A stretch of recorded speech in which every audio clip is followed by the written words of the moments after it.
Hey everybody, my name is Joe Pivarunas. I'm the founder and managing editor of Nanalyze. We're a boutique media and research firm covering disruptive tech for a broad audience of institutional and retail investors across the globe. Today we're going to talk about a company called Arqit Quantum, and the title of this presentation says, "Why is Arqit Quantum stock falling?" Now, the answer to that is pretty simple. There was a piece published today by the Wall Street Journal that one of the three reporters that worked on this tweeted the piece and put some bullet points in here talking about how projections employees found misleading, the chief revenue officer quit after raising some concerns, and former employees believe it overstated the tech's abilities. And in reading this piece, and you can read it for yourselves, it's all more or less hearsay, speaking with employees, aside from the fact that the CRO quit. So we didn't pay much attention to this. The stock price sure reacted to this piece, dropping around 20%, but there was one sentence in this article that we wanted to focus on today. Now, we wrote about this firm in September of 2021, and the title of the piece was Arqit Quantum Stock, an overvalued encryption play. And this name came up in several contexts. The first was around space stocks. So they plan to launch some satellites for their quantum solution. So does that make them a space stock? Well, it was classified in a listing of space SPACs, and that would often be confusing. And is it a quantum computing stock? Well, they do quantum cryptography, or that's what they claim to be doing. So there's elements of both, though we would probably classify it more in the quantum realm, which is why this was on our list of stocks to cover for our YouTube channel, because there's a great deal of interest in space stocks and quantum computing stocks. Now, one of the reasons there's a lot of interest in this firm is because of the hype train. And if you look here on this chart, I believe we published our article right about here. And the day that we published that, when it began trading, that was when the merger completed, shares doubled. So they were over 100% up that day. And then they fell down as rapidly as they rose. And that was a concern, because when shares move like that, it's usually due to manipulation. And then look what we have here. Later on, we see a massive spike, and then we see a bunch of bag holders created, and then we see another massive spike, and everybody gets excited, and you can see there's a great deal of volatility. And now we're today at the share price of around $12 a share, which is what it ended up finishing trading at the first day that the merger completed. So we don't want to really focus on short-term price movements, other than to say that this is quite a volatile stock. Now, we're not going to talk about the business model or the promise very much.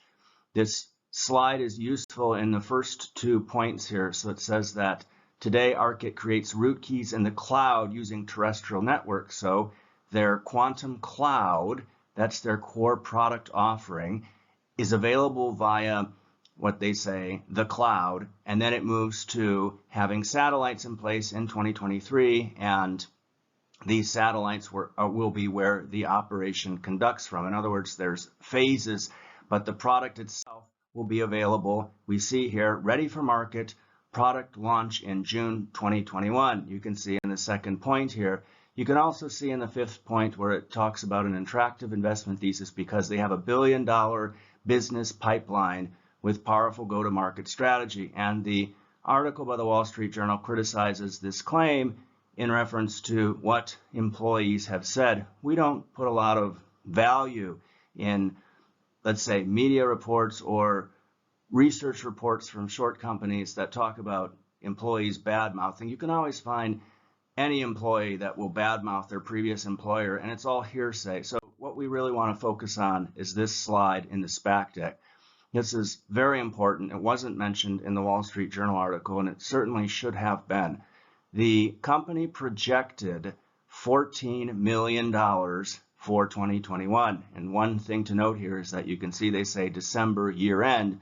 Well, when we look at their filing in the next slide, they have a September year end. Nonetheless, they're forecasting $14 million in 2021. So when a SPAC company puts in their glossy deck that they expect certain numbers, we hold them to that. Well, here's what they brought in for the year ended September 30th, 2021. As the Brits would say, fuck all. So a grand almost $48,000 compared to the $14 million that they promised. So that's a miss of about 98%. Now, if the next quarter they suddenly bring in $13,950,000, then there will certainly be something to consider. But as of now, based on the year end and what they filed, this company has brought in next to nothing. Now, we're going to not focus on any of the other numbers on this slide in terms of the cost of their reverse acquisition or the merger, but we're going to move to looking at what the Wall Street Journal said. Charles Palmer, a spokesman for Arqit, said it was incorrect and misleading to say Arqit's major contracts were cancelable. Well, we pulled these next statements out, our emphasis in red text, from the latest filing where we pulled those annual report numbers, or for the year ended September 2021. And it specifically states there's no assurance that its backlog will materialize in actual revenues or that they'll be able to convert pipeline into executed contracts.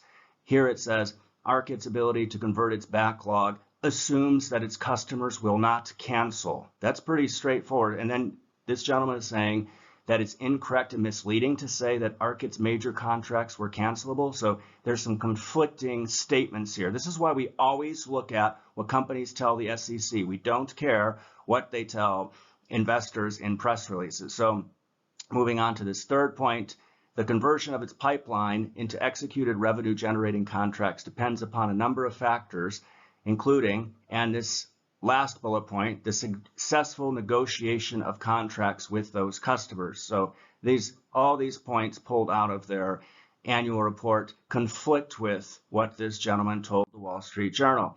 Now, when it comes to what they were able to generate from the SPAC, very minimal. So there was supposed to be cash to the balance sheet of around $376 million, ended up about $107 million. And of that, they have about $86 million remaining on their balance sheet. So it wasn't exactly the success that they had thought it would be. And when you look at the simple valuation ratio, this doesn't really make sense to use because this company hardly has any revenues. But if you look at the market cap and we divide that out, we get a simple valuation ratio of 7,566. So clearly, this company is overvalued, as we said before in our original article, by an incredible amount. We wouldn't invest in anything over 40, if that gives you an example. So just to conclude, we only invest in companies with meaningful revenues, and this firm doesn't have any. We don't trust companies that miss their revenue guidance by 98%. So that should be the focal point of where investors are asking this company, how could you promise us one thing and end up with next to nothing? And when mainstream pundits suggest things aren't right, even though we are ignoring most of what this Wall Street Journal article says, usually where there's smoke, there's fire. So we wouldn't touch this stock with a 3-meter pole. Now, if you have questions or comments, we've noted that this company has a lot of cheerleaders following it. So we're happy to address whatever criticisms they might have around this piece with focus on the points that we've raised today. So please put your comments on the video. We'll answer them there. Please make sure to subscribe to our channel. We'll be putting out more videos in the future. Thank you very much for your time.